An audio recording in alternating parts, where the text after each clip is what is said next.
સ્વામી મહારાજની જય। આજે શિક્ષાપત્રી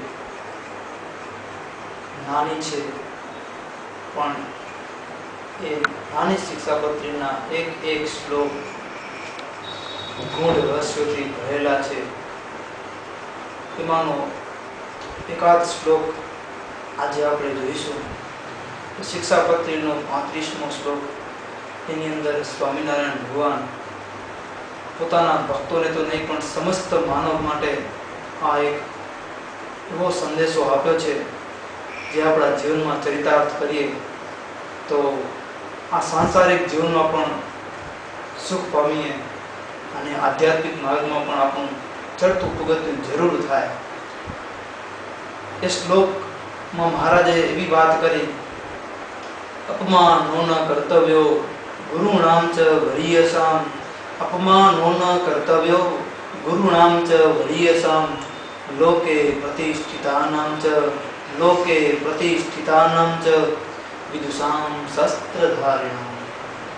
આ શ્લોક પ્રથમ નજરે તો સામાન્ય જણાય કે કોઈ ગુરુ હોય, શસ્ત્રધારી વ્યક્તિ હોય,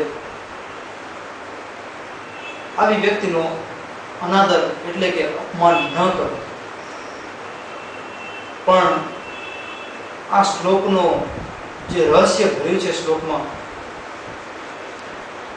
ગુરુની વાત કરી કે ગુરુનું અપમાન ન કરવું। સામાન્ય રીતે આજે જગતમાં એવી પ્રથા પ્રચલિત, એવી માન્યતા પ્રચલિત કે પોતે કોઈને ગુરુ માન્યા હોય, કોઈ સંત હોય, એનું અપમાન તો ન કરીએ, એનો તો આદર ભાવ જાળવીએ, તો દેખીતું છે।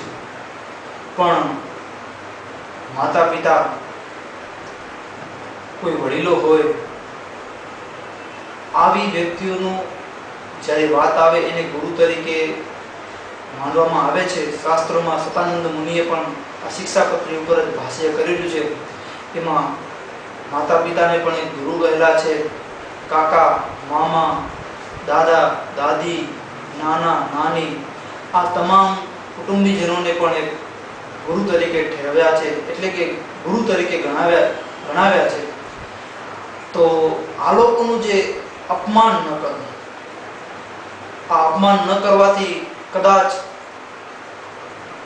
લૌકિક દ્રષ્ટિએ તો કંઈ નુકસાન થતું નથી, પણ જે જીવનનું ચડતું પગથિયું હતું ને, એ જીવનનું ચડતું પગથિયું કદાચ ત્યાં ને ત્યાં સ્ટોપ થઈ જાય છે, અને અથવા તો એ પગથિયું ઉતરતું પણ થઈ જાય છે, અને પરિણામે જે સ્થાને આપણે પહોંચવાનું હતું, જે લેવલ સુધી આપણે જવાનું હતું, ત્યાં પહોંચી શકવાની ક્ષમતા આપણી ઘટી જાય છે। લોકે પ્રતિષ્ઠિતાનામ ચ અપમાનો ન કર્તવ્યો ગુરુણામ ચ વરીયસામ, લોકે પ્રતિષ્ઠિતાનામ, લોકને વિશે પ્રતિષ્ઠિત માણસ હોય એનું પણ જાણીએ છીએ કે આબરૂદાર માણસ છે, આબરૂદાર વ્યક્તિ છે, એનો જો અનાદર કરશું તો એ આપણા માર્ગમાં અવરોધ ઊભો કરશે। દેખીતી વસ્તુ છે, પણ એ ઉપદેશ, એ આદેશ, મહારાજનો સંદેશ કેટલો અદ્ભુત છે। મહારાજે આગળ એ જ શ્લોકમાં એમ કહ્યું, શસ્ત્રધારી વ્યક્તિનો પણ, જેમને શસ્ત્ર ધારણ કરેલું છે એવી વ્યક્તિનો પણ ક્યારે અપમાન કરવું નહીં। વાત બહુ સામાન્ય લાગે છે કે શસ્ત્રધારી વ્યક્તિ હોય એનું અપમાન ન કરવું જોઈએ। યુવાનો જોવાનું તો એ છે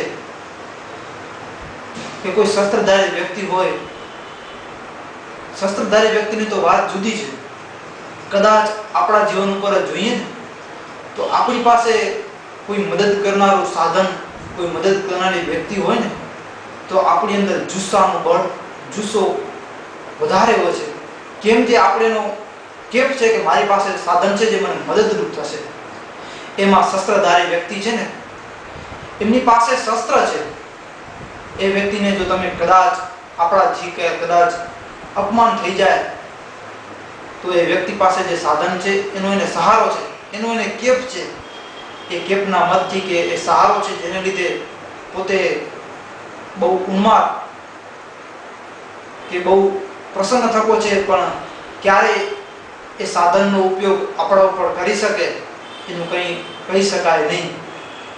માટે સ્વામિનારાયણ ભગવાને શસ્ત્રધારી વ્યક્તિનું પણ અપમાન કરવાની ના કહી છે. આ શસ્ત્રધારી વ્યક્તિ સામાન્ય માણસ પણ હોઈ શકે કે પછી સરહદ ઉપર દેશનું રક્ષણ કરનાર એક સિપાહી પણ હોઈ શકે. એટલે આવી આજ્ઞા કે અપમાનોના કર્તવ્યો ગુરુણામ ચ વદીયસામ લોકે પ્રતિષ્ઠિતાનામ ચ વિદુષામ શસ્ત્રધારિણા. વિદુષામ વિદ્વાન માણસનું અપમાન ન કરવું. યુવાનો વિદ્વાન એક બહુ શાસ્ત્રોના જીવનના ગહન રહસ્યોને જાણનાર વ્યક્તિ એને વિદ્વાન કહેલી છે. આવી વિદ્વાન વ્યક્તિનું અપમાન કરવું ન જોઈએ, માની શકાય. પણ આ વિદ્વાન વ્યક્તિ છે ને એનું જ્યારે અપમાન કરવામાં આવે છે ત્યારે એ વિદ્વાન વ્યક્તિનું લક્ષણ એ છે કે જ્યારે એનું અપમાન કરવામાં આવે છે ને ત્યારે એ મૂંગા મોઢે સહન કરે છે.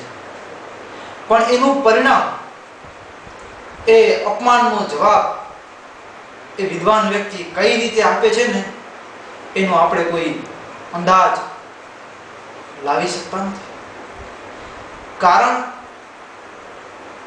એ વિષ્ણુગુપ્ત ચાણક્ય એ વિદ્વાન વ્યક્તિ એનો ધનંજય અનાદર કર્યો, અપમાન કર્યું.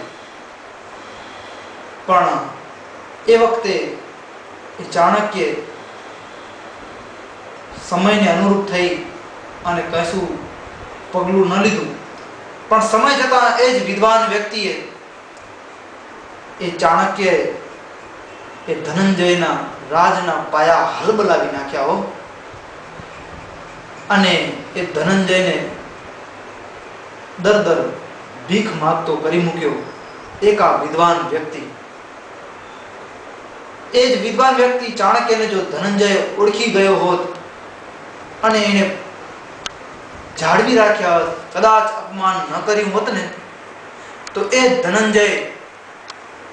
ધનંજય એના રાજમાં એ ચાણક્યને લઈને આજે ભારત વર્ષમાં એના 4 ચાંદ લાગી ગયા હોત. ભક્તો, યુવાનો, એ ધનંજય પોતાના જીવનનું આ અપમાન કરેલી ભૂલ, અપમાન કરેલું એ ચાણક્યનું વિદ્વાન વ્યક્તિનું પરિણામે એની દુર્દશા.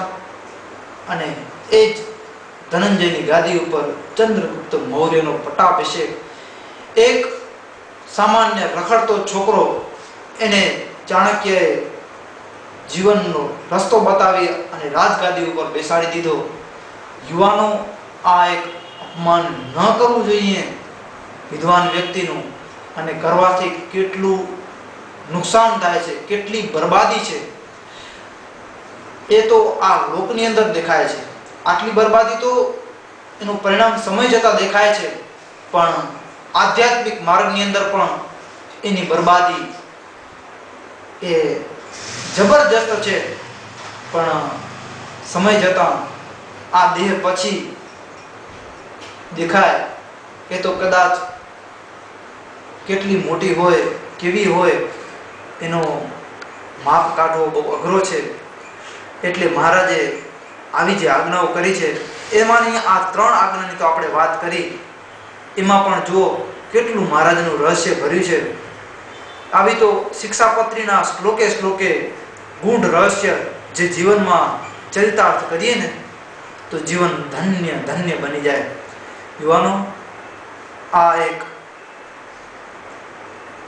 અપમાનોનો કર્તવ્યો ગુરુણામ ચ વરીયસામ લોકે પ્રતિષ્ઠિતાનામ ચ વિદુષામ શસ્ત્રધારિણામ, આ શ્લોક જીવનની અંદર ચરિતાર્થ કરી અને ધન્ય બનીએ. બસ આજની સભામાં આટલું જ કહી અહીં વિરામ કરીશું. સહજાનંદ સ્વામી મહારાજની જય.